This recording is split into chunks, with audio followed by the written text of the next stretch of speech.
Prince Harry will return to the High Court for a second day of evidence, probably in the next hour or so. That's in his phone hacking case. Yesterday, he blamed vile tabloids for inciting hatred and having a devastating impact on his mental health. Meanwhile, Rishi Sunak has said that Russia would have hit new lows if it's responsible for the bombing of a major dam in southern Ukraine that has forced the evacuation of thousands of people. President Zelensky of Ukraine has today issued a statement saying many thousands are now without a safe drinking water. And a game-changing new weight loss drug is going to be offered to thousands of NHS patients in a pilot project to tackle obesity and, through obesity, the benefits bill, getting more people back to work. But I want to know from you, is this the answer to tackling obesity and the benefits bill? Tell us what you think and tell us why. You can text the word TALK to 87222, then your message, or you can tweet me at TalkTV. This is Talk Breakfast. Thank you very much indeed for your company.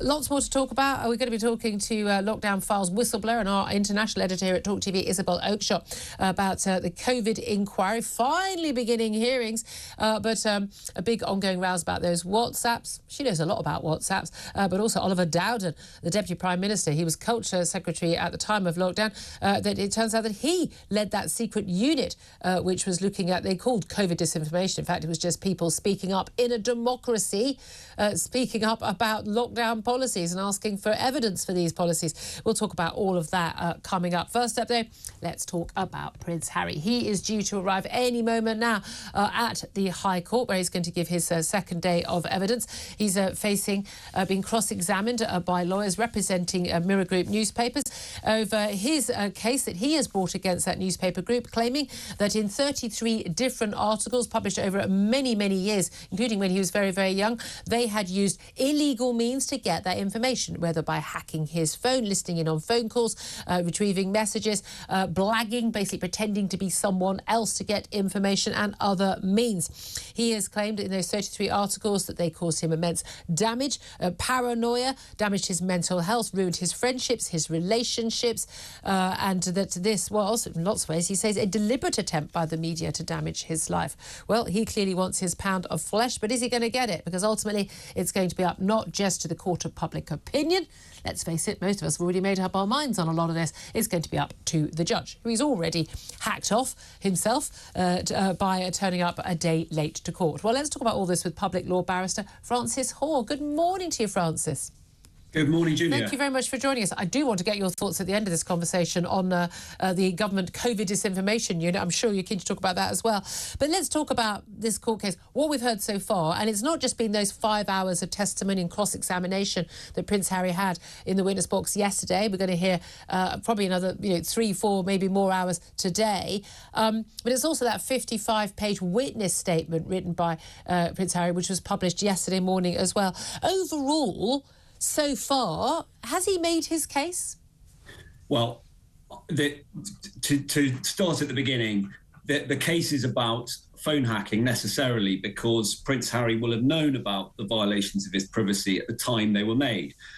We have a limitation act in this country, like in most jurisdictions, of 6 years, and you can't normally claim against any newspaper or anyone else unless you claim within 6 years of the harm being caused to you. The exception to that is knowledge. And his case is, as I understand it, that he only became aware of the fact that the information violating his privacy, which it's clear it might have done, was obtained by illegal means in 6 years before he brought the claim.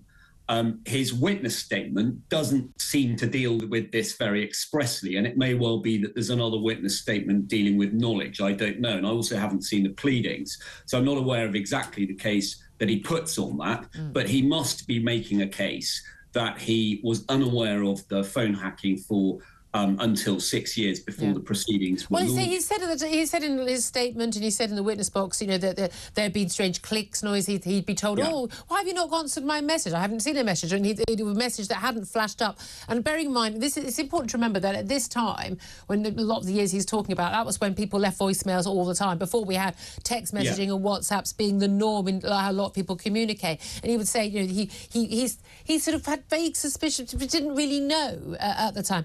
But this this is the thing. He's got the case here is, it's all very well making statements in an Oprah Winfrey interview or in his book Spare or in his Netflix documentaries. He's in a court of law now, and he's facing a different level, a different kind of questioning, a different level of proof being required. There's no my truth here. There has to be, factual proof of what he has to say.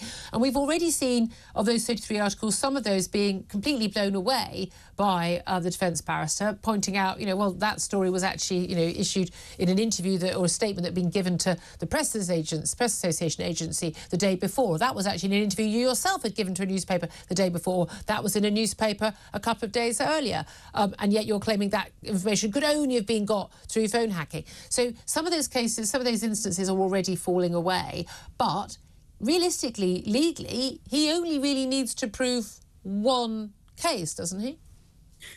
Yes, the difficulty for him is he puts his case very squarely, and his barrister was very frank about this, on inference and circumstantial evidence. And there is it is possible to mount a case in that way, because essentially what he says is there are almost all the journalists who were writing had some connection with the phone hacking incidents that have been put into the public domain, perhaps he will say within 6 years, hence the limitation point, and that if you look at the evidence as a whole, you can come to the conclusion on the balance of probabilities, which is obviously the test, that this must be phone hacking. So you would expect Mr. Green, Casey, to hone in on all of those sort of incidents, and you would expect, and it's always the case, that for a barrister or a client or solicitor, that worst day is often the day when your client is cross-examined, because all of the worst parts of the case will be exposed. By definition, indeed. By definition. Let's go through some of the statements he made, though, because it was interesting. A lot of it was about his personal life, but also he made some statements, rather wider statements. He said,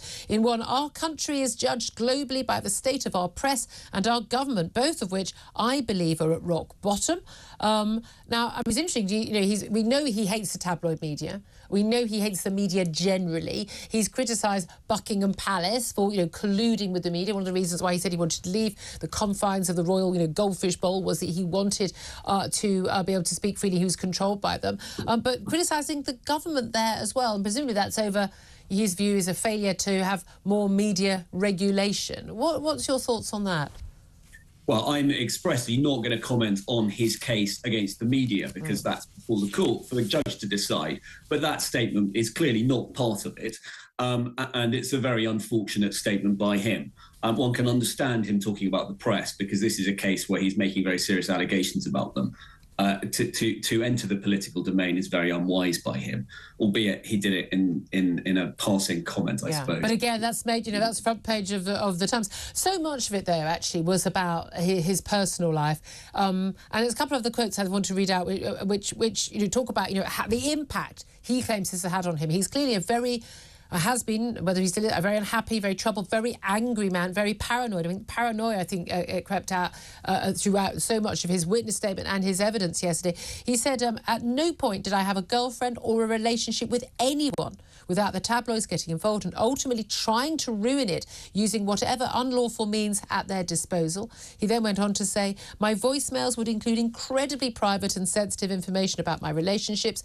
I experienced hostility from the press since I was born. Now, this is something very different from claims I think he's made before, where it's all about, the press use you and they're intruding into your personal life, and we see that all royals and all celebrities put up with that. And again, the demand of the people who want to see this stuff, they need to take a share of responsibility there. If you didn't want to see the pictures, there wouldn't be the pictures taken, there wouldn't be a market for them. But he's claiming here that this was a deliberate tactic by the media, not just to, in his view, gain access to his private life and put stories in the public domain, but to ruin his life, to break his friendships, break his romantic relationships, break up, and ruin his life.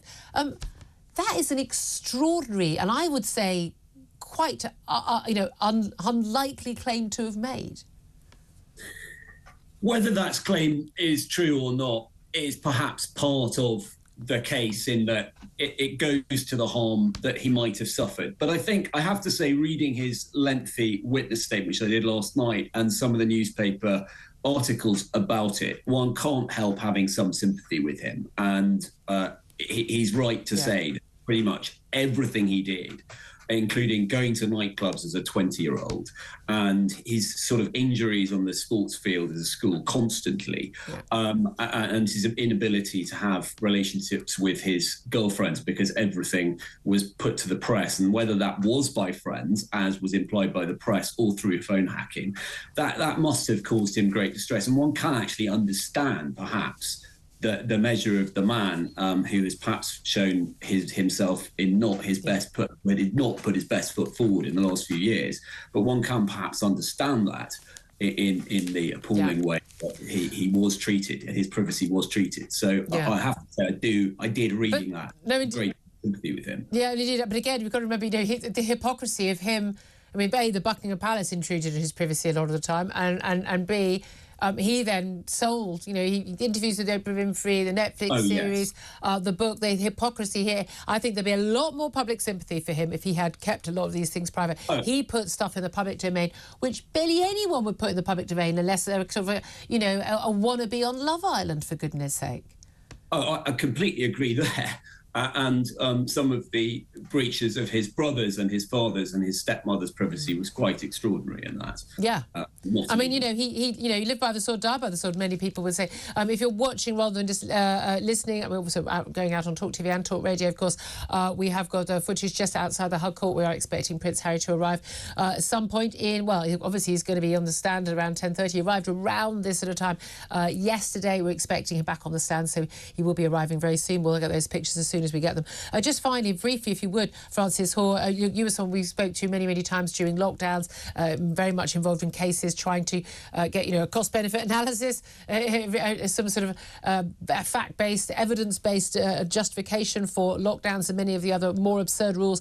I wonder what your reaction is to the latest revelations in the Telegraph about this secretive counter-disinformation unit in the government that was basically directed at those who were fighting against lockdowns, raising questions, including people like Molly Kingsley, just trying to get kids back to school. It turns out that it was Oliver Dowden, then Culture Secretary, now Deputy Prime Minister, who was in charge of that unit. Your reaction to that?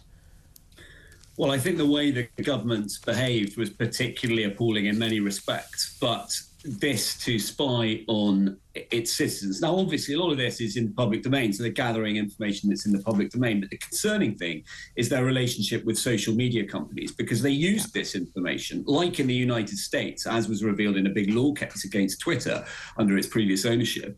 They used this information to censor people who were criticising them. And that is the sort of paradigm example of an anti-democratic, not just undemocratic, anti-democratic act by a government in any circumstances, including perhaps war, but certainly in these circumstances. Yeah, absolutely. Francis Hoar, public law barrister, great to get your thoughts on both those big stories of the day. This is Talk Breakfast.